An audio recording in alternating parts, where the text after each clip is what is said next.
When I get a generator in the shop that won't start, the first thing I check is the oil level. And the reason for that is because these machines have a low oil shutoff sensor. This one here has a lot of oil. It's actually leaking out. So we know we have a lot of oil here. So I've disconnected both wires from the oil sensor right here. Now let's try it.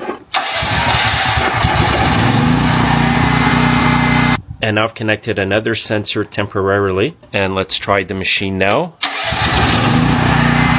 It's really easy to replace the sensor on most machines. You'll just have one bolt and two wires. Some of them may actually have just one wire, and make sure it is grounded when you reinstall it. If your machine won't start, like I said, check the oil first and then disconnect the sensor. That'll tell you everything right there.